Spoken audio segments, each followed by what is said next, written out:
എന്ത് പറ്റി കുട്ടിക്ക്?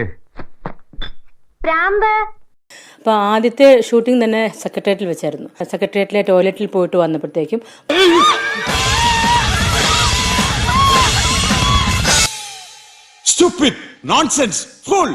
പെൺകുട്ടികളുടെ ടോയ്ലറ്റിനകത്താണോ തന്റെ ഡ്യൂട്ടി? പുറകിൽ നിന്ന് ഒരാൾ പെട്ടെന്ന് കയറി അവൻ കെട്ടിപ്പിടിച്ച് ഞാൻ തിരിഞ്ഞു നോക്കിയും ഉടനെ നമ്മുടെ ലിപ്സിലോട്ട് കിസ്സുകയും ചെയ്തു ജയസൂര്യ.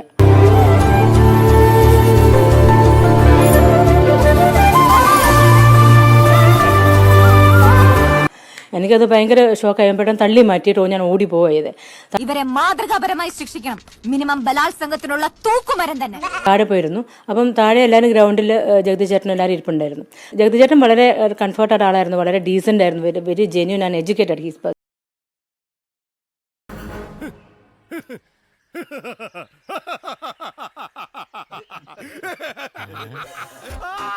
സോ അപ്പോൾ ഞാൻ വിചാരിച്ചു ഐ ക്യാൻ ഷെയർ വിത്ത് പുള്ളിക്കാരൻ്റെ അടുത്ത് പറയാമെന്ന് വിചാരിച്ചു.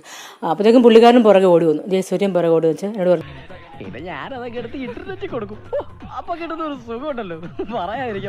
എന്നോട് പറഞ്ഞു ഞാനൊരു കാര്യം ചോദിക്കും, അതിന് എസ് ഓർ നോ എന്ന് മാത്രം റിപ്ലൈ തന്നാൽ മതി എന്ന് പറഞ്ഞു. അപ്പം ഞാൻ ഒരുപാട് പെൺകുട്ടികളുടെ നഗ്ന ചിത്രങ്ങളൊക്കെ എടുത്തിട്ടുണ്ട്. അതൊക്കെ കമ്പ്യൂട്ടറിൽ കോപ്പി ചെയ്ത് ഇട്ടിട്ടുണ്ട്. ഇടയ്ക്കൊക്കെ എടുത്ത് ഞാൻ സെൻഡ് ചെയ്ത് കൊടുക്കും.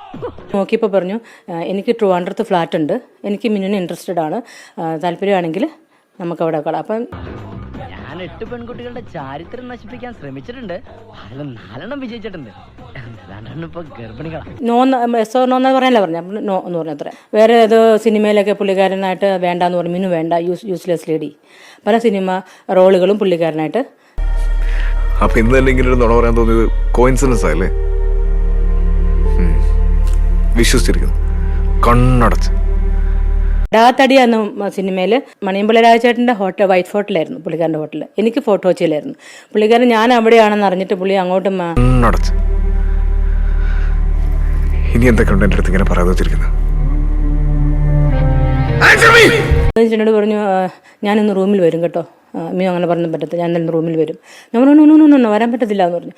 മനുഷ്യനെ ഒന്ന് ടച്ച് ചെയ്യാൻ സമ്മതിക്കാത്ത മഹാപാവികള്, ഞാൻ നിങ്ങളോടൊക്കെ എന്ത് പാവം ചെയ്തു? വന്നു കഥയെ വന്ന് മുട്ടി. ഞാൻ തുറന്നില്ല, അവിടെ കടന്നുറങ്ങി.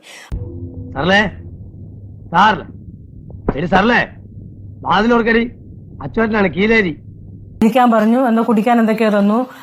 പിന്നെ ഫില്ല് ചെയ്യാൻ പറഞ്ഞപ്പോ ഞാൻ ഇങ്ങനെ നിന്നോണ്ട് ഞാൻ ഇരുന്നില്ലായിരുന്നു. നീ വെറുതെ നുണ പറയരുത്, നിനക്ക് വിശ്വസിക്കാൻ പറ്റുന്നില്ല അല്ലേ? ആ ടേബിളിൽ ഇങ്ങനെ കുഞ്ഞിങ്ങനെ ചെയ്യുമ്പോഴത്തേക്കും പുള്ളിക്കാരൻ എന്റെ കഴുത്തേൽ ഇങ്ങനെ വന്ന് ഉമ്മ വെച്ചു. ഇടവേള ബാബു.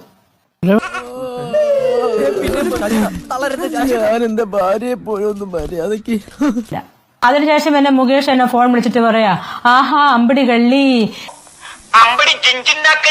നീ ഞാൻ അറിയാതെ അമ്മയിൽ നുഴഞ്ഞു കയറാമെന്ന് വിചാരിച്ചല്ലേ? അച്ഛനോട് കള്ളം പറഞ്ഞു പോയി. മെഴുകുതിരിയുടെ വാസ്ക് ഇട്ട് അടച്ചു വെച്ചോളാനാ. എനിക്കുണ്ടായ നാണക്കേട്, എന്റെ കുടുംബത്തിനുണ്ടായ ദുഷ്പേര്, പല തലമുറ പാടുപെട്ടിട്ടാണ് കുടുംബത്തിന് യേശസ് ഉണ്ടാകുന്നത്. അങ്ങനെ വളരെ പച്ചയായിട്ട് എന്റെ അടുത്ത് പറഞ്ഞു. എനിക്കത് ഭയങ്കര സങ്കടമായി. നിനക്കറിയാം, എനിക്ക് നഷ്ടപ്പെട്ട വേറെ ചിലത് കൂടുണ്ട്. കുടുംബത്തിൽ പറഞ്ഞവർക്കേ അതിന്റെ മൂല്യം മനസ്സിലാവുള്ളൂ. ആ ദിവസങ്ങളിൽ ഞാൻ അനുഭവിച്ച വേദന എത്ര മാത്രമാണെന്ന് നിനക്കറിയാം.